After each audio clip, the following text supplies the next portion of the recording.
Buenas tardes, mi nombre es Jocelyn Calderón y el día de hoy le voy a estar presentando otro tema muy importante como lo es la planificación como planteamiento tecnológico cibernético. Primero vamos a hablar de cómo planificar, ¿verdad? Existen varios pasos de cómo hacerlo, pero voy a hablarles sobre las siguientes tendencias que existen sobre la planificación. La primera, satisfacer necesidades propias del profesor. Segundo, adquirir confianza y seguridad en el desarrollo de labor docente. Tercero, determinar los objetivos a alcanzar.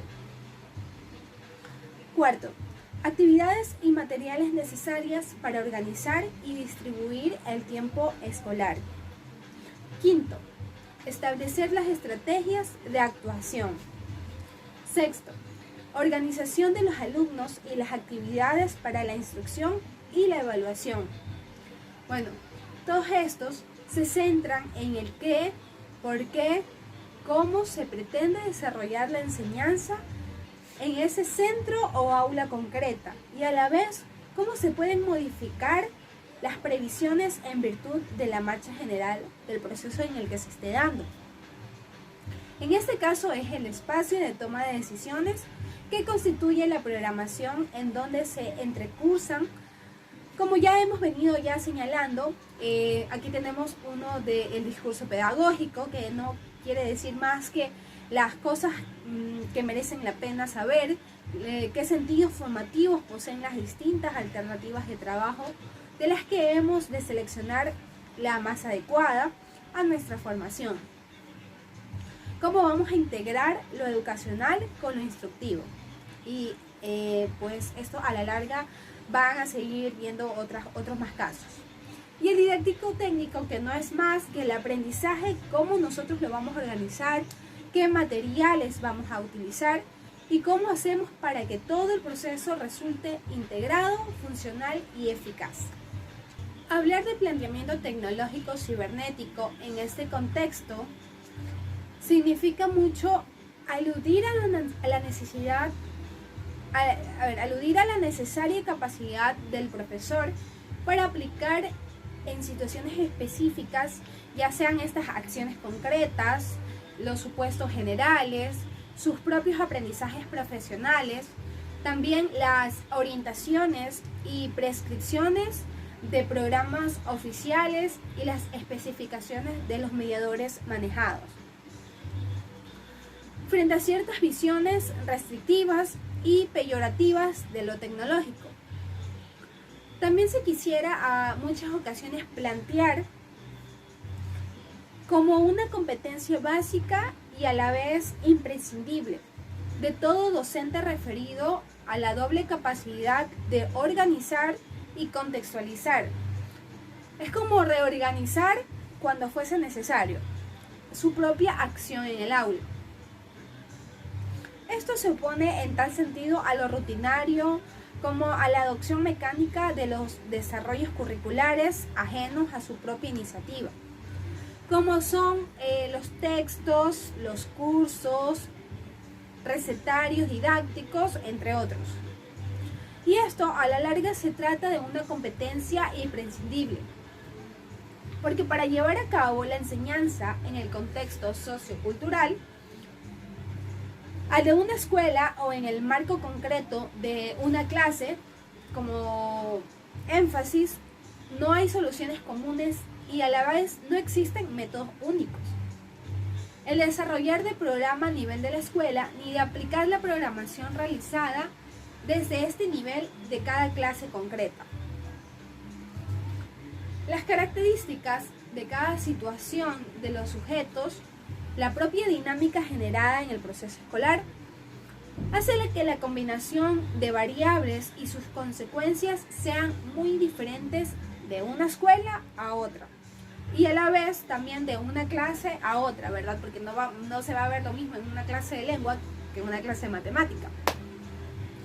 En definitiva, se trata de analizar como escuelas y profesores procedimientos e información que poseen sobre el hecho educativo, sobre sus estudiantes, sobre las disciplinas y temas a tratar sobre el entorno de la escuela y sobre la propia escuela.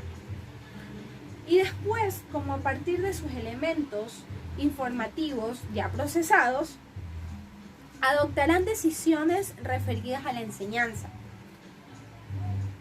Decisión e información desde el punto de vista de estos autores que ya los hemos mencionado. Las decisiones que se adoptan y por tanto las diversas modalidades de desarrollo curricular están relacionadas muchas veces también con la información que posee sobre cada uno de sus estudiantes, sobre las tareas y sobre todo el ambiente de la escuela o también el ambiente de la clase, porque no se va a comparar una clase dinámica a una clase aburrida. De las características sobre todo cognitivas y actitudinales del profesor y de la forma en que ambos aspectos, ya sea esto información de procesos cognitivos, interacciones, es decir, cómo se maneja esta información. En último término, las decisiones didácticas finales dependerán de los juicios de los profesores que puedan estar fundados en información real o en sus propias conjeturas sobre los estudiantes, materias y modelos instructivos. También de las propias limitaciones institucionales.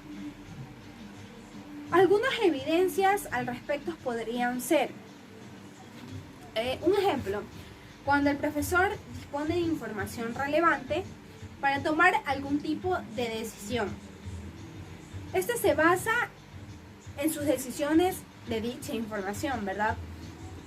Pero, sin embargo, cuando esa información no existe o no es relevante, basa sus decisiones en las creencias que posee sobre educación o enseñanza.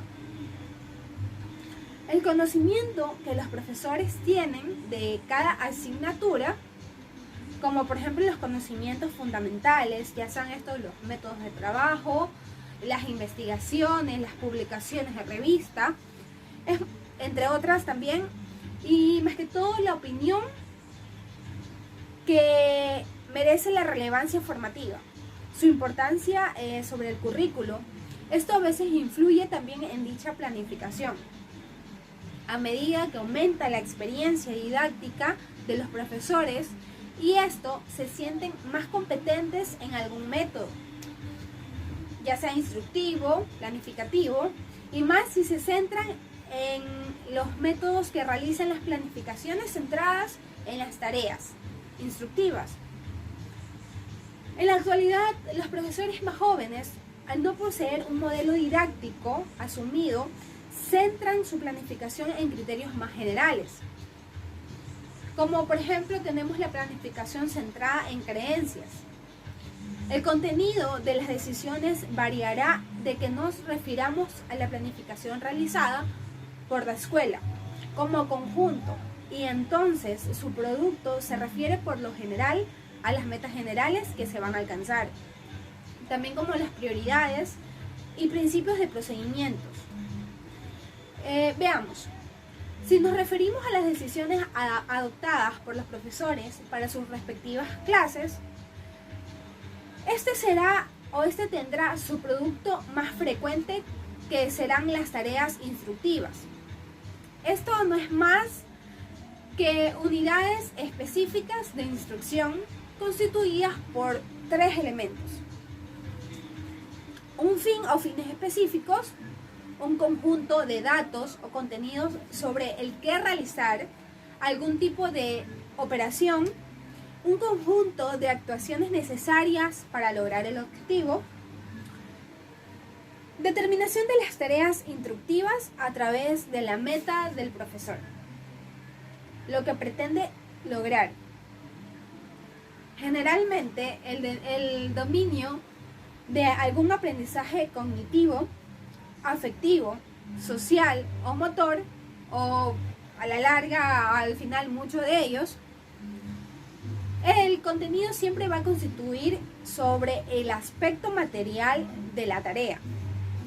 Como ya señalamos antes, que el libro de texto suele ser la fuente más frecuentemente que se utiliza de los contenidos que ya se habló, la actividad o tratamiento instructivo, es decir, lo que se piensa realizar con y sobre el contenido. Un mismo contenido, por ejemplo, el artículo, las extremidades inferiores, entre otras, puede ser trabajado de muy diferentes maneras. No todos vamos a trabajar de la misma manera. La determinación de las actividades implica siempre delimitar aspectos como la secuenciación, el tiempo, los materiales que se van a implementar, la evaluación a realizar, etc. De todas formas, también en cuanto a que planifican, los profesores tienen especial relevancia su experiencia profesional. Bueno, como una abreviación de todo lo que dije, se puede imaginar uno de que no todos van a trabajar de la misma manera, como ya se lo explicó. No todos van a tener los mismos materiales que otra persona también lo tiene. Entonces, a veces, basarse en ayudas como docentes ayudará a que su desarrollo cognitivo, su desarrollo también dentro del aula sea mucho mejor. Gracias.